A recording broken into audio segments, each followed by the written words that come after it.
Yeah, I think this might be the best thing I've ever made.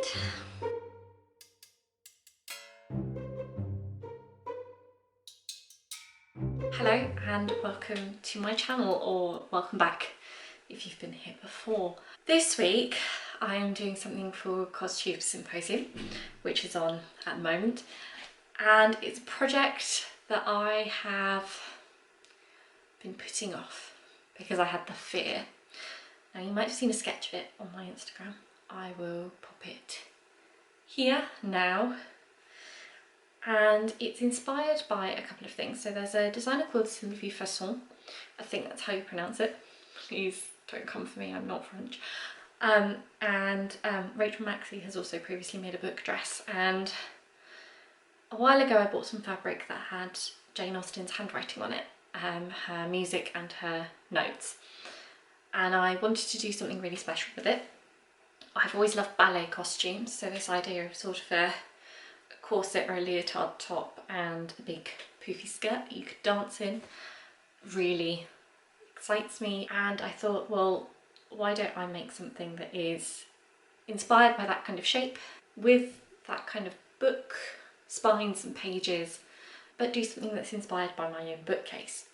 So what I've done is I've sketched it out, and I'm going to select books off my bookcase and I'm going to paint them onto the spine.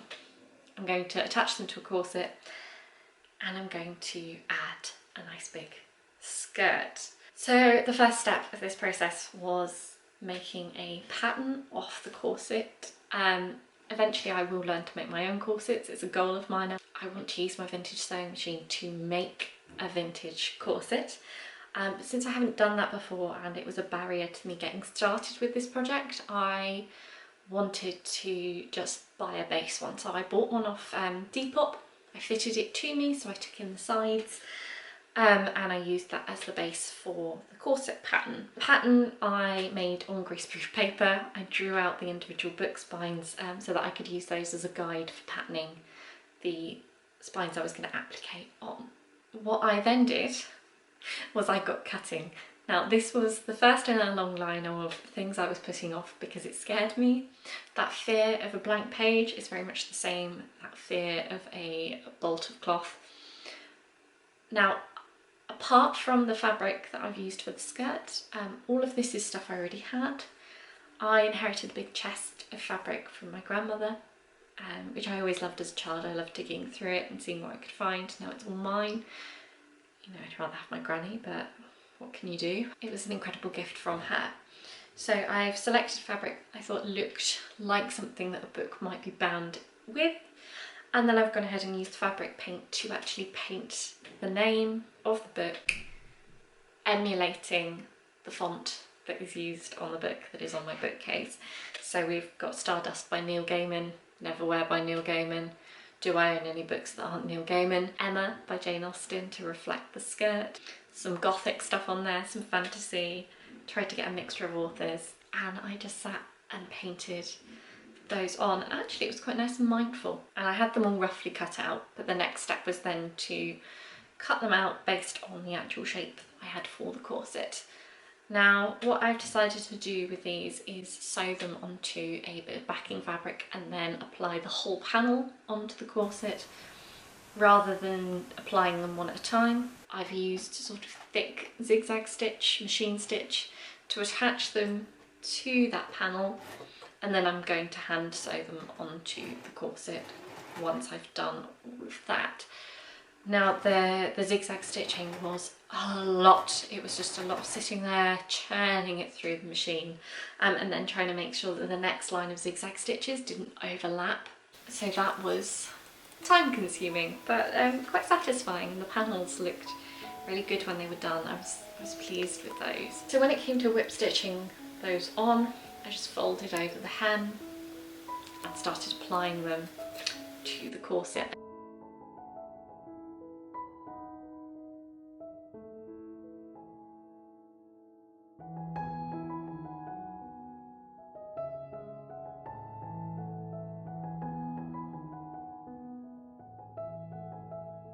Now the other part of this project was a skirt.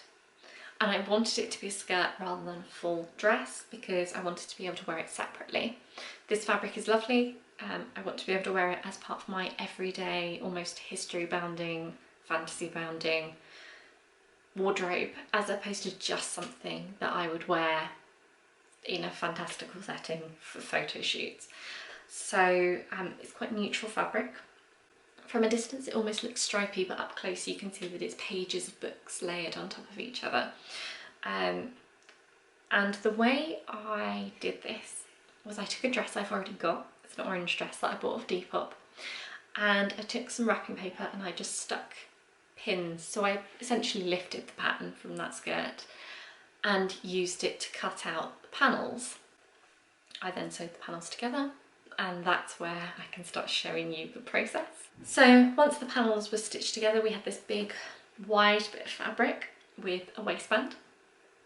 I measured how far my waist would actually go, especially given that this skirt was going to be corseted, and I then marked that on the skirt. I chose to put bias binding around the waistband because what I was going to do after that, rather than attaching a waistband in the same fabric, I found this beautiful velvet ribbon that I had in my stash, and I've used that as the waistband. So the velvet ribbon is going to go over the top of that bias binding. So attached the bias binding, I pinned it round, and I then just sewed over the top, making sure to catch both the outside and the underside, so that that waist is nicely enclosed. And then what I did was I attached that beautiful rich sort of burgundy red ribbon over the top of it so that the waist was nice and strong. Now I'm not anchoring it to the corset as well, it just goes over the top. The skirt did need a zip. If you ever see me trying to insert a zip on YouTube, it's time to call I don't know who, because the body snatchers have been in and I've been possessed. I know some beauty YouTubers will not do their eyebrows on camera. I don't like doing zips on camera. They're fiddly, you have to unpick them lots, and it's not my idea of fun. So I didn't do the zip on camera. I did the hem on camera.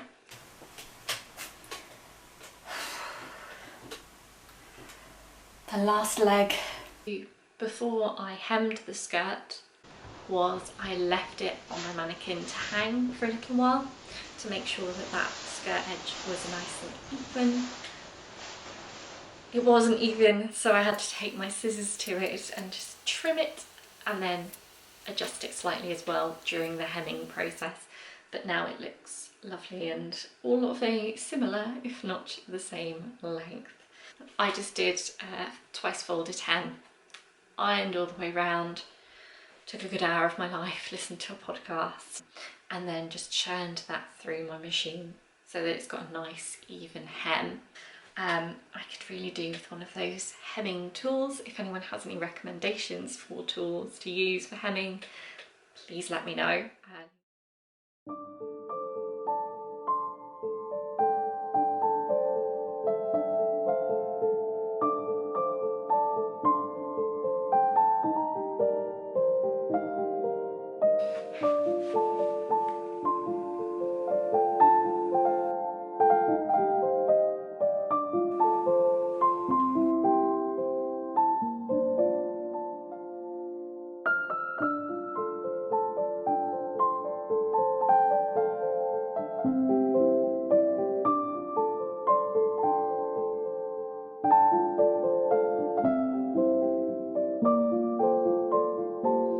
So what we've got here is the corset outside the skirt, and you can see I have left this just out.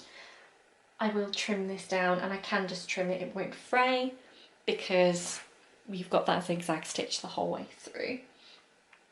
The other thing is this pulls down just a little bit, so when I'm wearing it I tend to have to tweak it up, which is, you know, absolutely fine by me. I might add some more embroidery. I love the little pumpkin, which you can see. I love that little embroidered detail, and I might add some more little Easter eggs to it. I also might top stitch some of that lettering I think some of them look great as they are, some of them could do with a little bit more emphasis. So areas I'd improve next time, I think I'd try and get these a little bit closer. I don't think there's that much that I would change, to be honest. I would love to have a go at making the base corset. I would like it if this didn't sort of fold down quite as much. I think that's to do with the shaping of the panels and the fact that it doesn't curve quite as nicely to the body as the corset itself does. I'd add pockets. On the whole, I'm slightly obsessed with it. I wish I could show Granny what I've done with her fabric stash, but she's on my sewing desk. You might have seen her, so she knows. I struggle with my imagination not being able to keep up with my sewing skills, and I really feel like this project, I actually managed to get the two to play nicely, create something that was what I envisioned it to be. I think everyone probably has a project like this where the fear of not doing it well enough and not meeting your own expectations can really put the brakes on. If you'd like, do you know, I might do a video about that actually, about the scary projects, the ones that are really hard to get going on.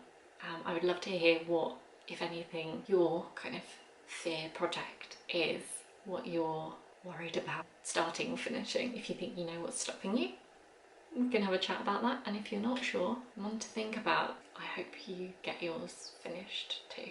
I was also hoping to introduce you in this video to a couple of new residents that I have downstairs. They are currently in prison because they have fungus, so I can't let them near anything made of fabric. They will, I'm sure, be joining in very soon. I have nightmares about them eating pins and stuff, so I don't think they'll be helping me with sewing. They are called Binks and Luna, and we love them very much. You may see them in future. Don't put stuff off, basically. That's the lesson, isn't it? Thank you very much for watching, and I will see you in the next one. Bye. And so once the hem was done, the zip was in, the skirt was pretty much ready to go. Let's give that another go. How am I still getting this wrong? Is that better? I mean, I'm wonky. I'm horribly wonky, but that's fine. Halloween next. I need to start a Halloween costume. I think that's everything.